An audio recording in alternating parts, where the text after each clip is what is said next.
नमस्कार जय जगन्नाथ आम चैनल को आपण मानकु बहुत बहुत स्वागत। सांग माने कौनसी भी दिन घरर एही कोणरे पकाई दियंतु 21टी अरुआ चाउल तुरंत आपणकु जीवनर सबु कष्टरू मिलिजिब मुक्ति। माँ लक्ष्मी आशीर्वाद रे हेब आपणक जीवन रे धनर वर्षा।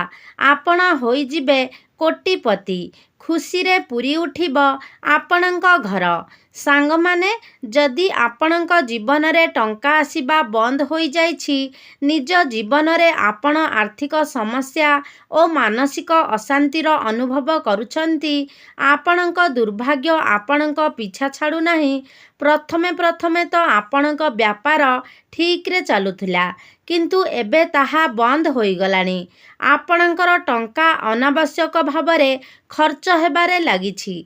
तेबे आजिर एही भिडियोटी को स्किप न करी पूरा निहाती देखंतु एवं कौनसी भी दिन 21टी अरुआ चाउलर एही उपाय को करी नियंतु, जहा विषय रे तंत्रशास्त्र रे लेखा अछि।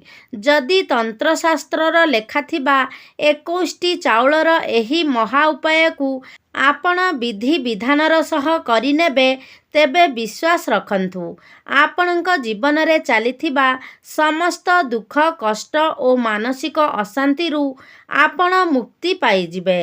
एवं उपाय को करिबा परे आपणक जीवन रे धन आगमनर नुआ नुआ मार्ग फिटिजिब। आपणक जीवन रे जेउ धन आसीब सेथिरे वृद्धि हेब।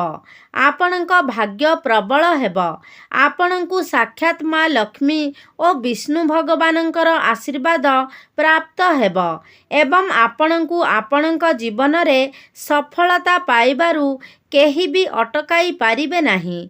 एबे आपण भाबुथिबे जे चाउलर उपाय करी किपरि भाबरे आपणकु माँ लक्ष्मी और विष्णु भगवानंकर आशीर्वाद प्राप्त हेब। तेबे सांग माने जानी रखंतु जे अक्षत माने भांगी नथिबा अरुआ चाउल माँ लक्ष्मींकर स्वरूप अटे। सेथिपाई शास्त्र रे लेखा अछि जे जदि माँ लक्ष्मींकर पूजारे अक्षतर व्यवहार करा जाए, तेबे तार लाभ आपणकु निश्चित रूपरे मिली थाए। एहा व्यतीत महादेव एवं भगवान विष्णुंक पूजारे मध्य चाउलर व्यवहार कले से पूजा शीघ्र सिद्धि प्राप्त करिथाए।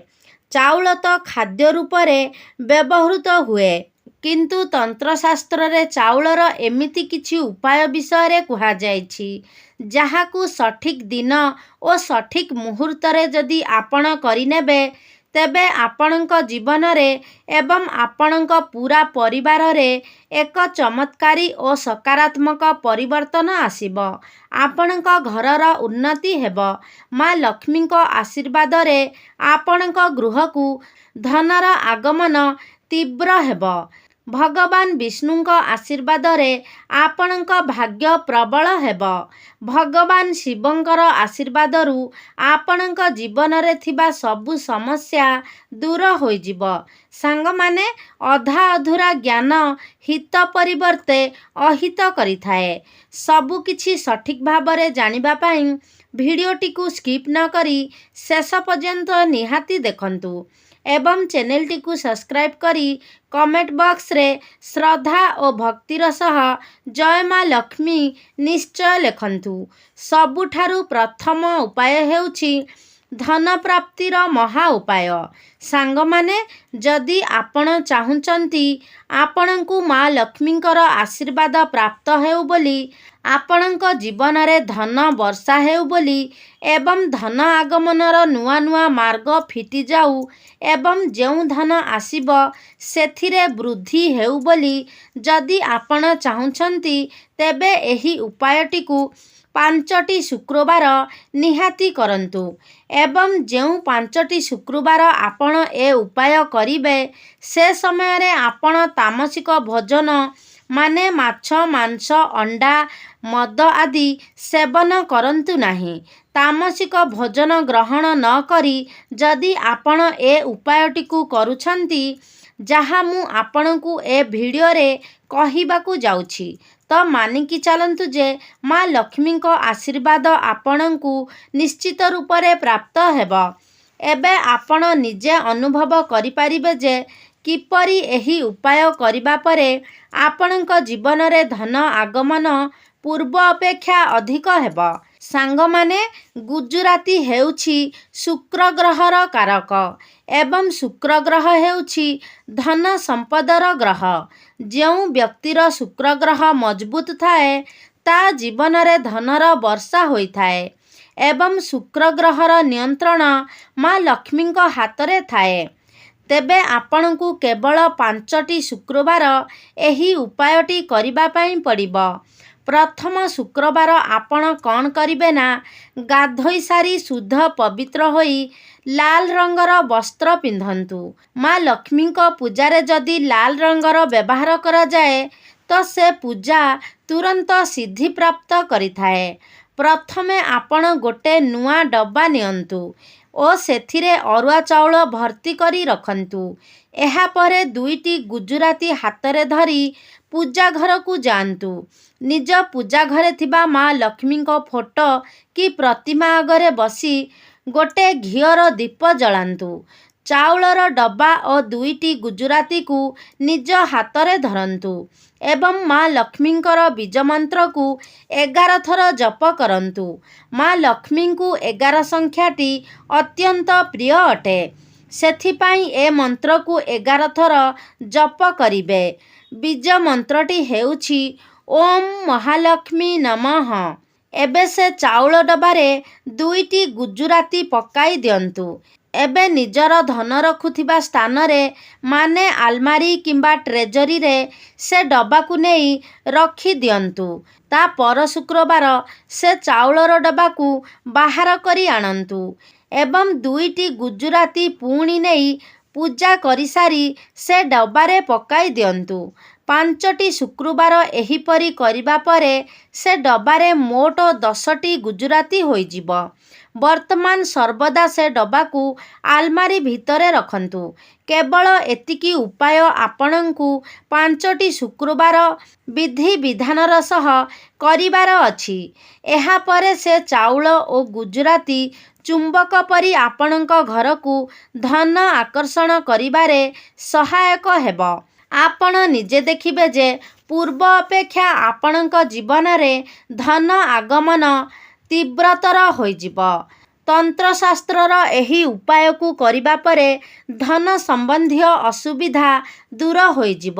ସାଙ୍ଗମାନେ, ଯଦି ଆପଣ ଚାହୁଁଛନ୍ତି ମା ଲକ୍ଷ୍ମୀଙ୍କ କୃପା ଆପଣଙ୍କ ଉପରେ ସର୍ବଦା ରହୁ, ତେବେ ଭିଡ଼ିଓକୁ ଲାଇକ୍ କରି ଚ୍ୟାନେଲଟିକୁ ସବସ୍କ୍ରାଇବ୍ କରିଦିଅନ୍ତୁ। ଦ୍ୱିତୀୟ ଉପାୟଟି ହେଉଛି ଭାଗ୍ୟର ସାଥ ପାଇବାର ମହା ଉପାୟ। ସାଙ୍ଗମାନେ, ଯଦି ଆପଣଙ୍କୁ କେବେ ବି ଏମିତି ଲାଗେ କି ଦୁର୍ଭାଗ୍ୟ ଆପଣଙ୍କ ପିଛା ଛାଡ଼ୁନାହିଁ, ଆପଣଙ୍କ ଭାଗ୍ୟ ଆପଣଙ୍କ ହିତରେ ଯାଉନାହିଁ, ତେବେ ଏ ଉପାୟଟିକୁ ନିଶ୍ଚୟ କରନ୍ତୁ। ଏହି ଉପାୟଟିକୁ କରିବା ପରେ ଆପଣଙ୍କ ଭାଗ୍ୟ ଆପଣଙ୍କ ସାଥ ଦେବ। ସାଙ୍ଗମାନେ, ଆପଣଙ୍କ କୁଣ୍ଡଳୀରେ ଥିବା ରାହୁ ଓ କେତୁ ଗ୍ରହର ନିୟନ୍ତ୍ରଣ ଭଗବାନ ବିଷ୍ଣୁଙ୍କ ହାତରେ ଥାଏ ଏବଂ ଗୁଜୁରାତିରେ ଭଗବାନ ବିଷ୍ଣୁଙ୍କର ଦିବ୍ୟ ଶକ୍ତିର ବାସ ହୋଇଥାଏ। ଏହା ବ୍ୟତୀତ ଚାଉଳକୁ ଯଦି ଆପଣ ଭଗବାନ ବିଷ୍ଣୁଙ୍କ ପୂଜାରେ ବ୍ୟବହାର କରନ୍ତି ତ ସେ ପୂଜା ନିଶ୍ଚିତ ରୂପରେ ସିଦ୍ଧିପ୍ରାପ୍ତ କରିଯାଏ। ତେବେ ଯେବେ ବି ଆପଣଙ୍କୁ ଲାଗୁଛି କି ଦୁର୍ଭାଗ୍ୟ ଆପଣଙ୍କ ପିଛା ଛାଡ଼ୁନାହିଁ, ତେବେ ଗୁରୁବାର ଦିନ ଏ ଉପାୟଟିକୁ ନିଶ୍ଚୟ କରନ୍ତୁ। ଗୁରୁବାର ଦିନ ସକାଳୁ ଆପଣ ଏକ ଡବାରେ ଅରୁଆ ଚାଉଳ ନିଅନ୍ତୁ। ଏହାପରେ 2ଟି ଲବଙ୍ଗ ନିଅନ୍ତୁ। ନିଜ ପୂଜା ଘରେ ଥିବା ବିଷ୍ଣୁ ଭଗବାନଙ୍କ ଫଟୋ କି ପ୍ରତିମା ନିକଟକୁ ଯାଇ ଏକ ଘିଅର ଦୀପ ଜଳାନ୍ତୁ ଏବଂ 2ଟି ଲବଙ୍ଗ ଓ ଚାଉଳର ସେ ଡବାକୁ ହାତରେ ଧରି ଭଗବାନ ବିଷ୍ଣୁଙ୍କ ବୀଜମନ୍ତ୍ରକୁ 11 ଥର ଜପ କରନ୍ତୁ।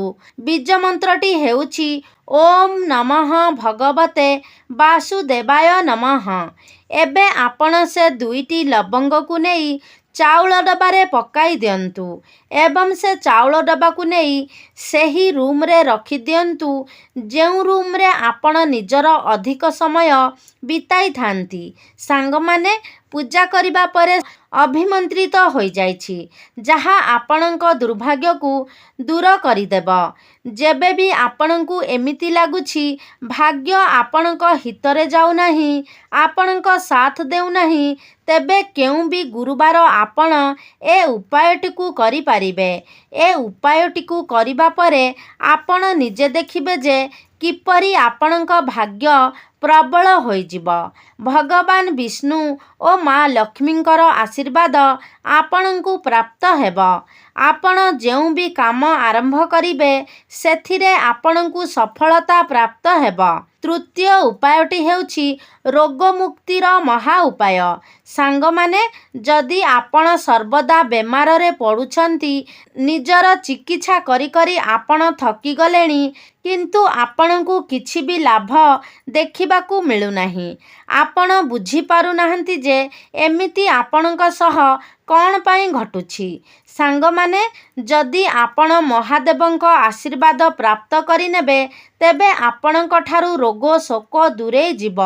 ଯଦି ଆପଣ ବି ବାରମ୍ବାର ବେମାରରେ ପଡ଼ୁଛନ୍ତି, ତେବେ ଏହି ଉପାୟଟିକୁ 8ଟି ସୋମବାର ବିଧି ବିଧାନର ସହ କରନ୍ତୁ।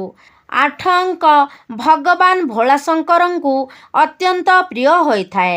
ପ୍ରଥମ ସୋମବାର ଆପଣ ଗାଧୋଇ ସାରି ଧଳା ବସ୍ତ୍ର ପିନ୍ଧି ଗୋଟେ ତମ୍ବାର ଲୋଟାରେ ଶୁଦ୍ଧ ଜଳ ନିଅନ୍ତୁ।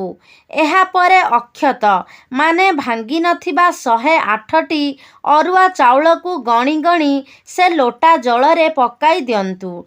ଏହାପରେ ଶିବ ମନ୍ଦିରକୁ ଯାଇ ଉତ୍ତର ମୁଖା ହୋଇ ସୋମବାର ଦିନ ସେ ଜଳକୁ ଶିବଙ୍କ ଉପରେ ଅର୍ପଣ କରନ୍ତୁ। ଏହି ଜଳ ଚଢ଼ାଇବା ସମୟରେ ଆପଣ ଭଗବାନ ଶିବଙ୍କର ବୀଜମନ୍ତ୍ରକୁ ଜପ କରନ୍ତୁ। ବୀଜ ମନ୍ତ୍ରଟି ହେଉଛି ଶ୍ରୀ ଶିବାୟ ନମସ୍ତୁଭ୍ୟମ୍। ଏହି ଉପାୟକୁ ଲଗାତାର ଭାବେ 8ଟି ସୋମବାର କରିବାର ଅଛି।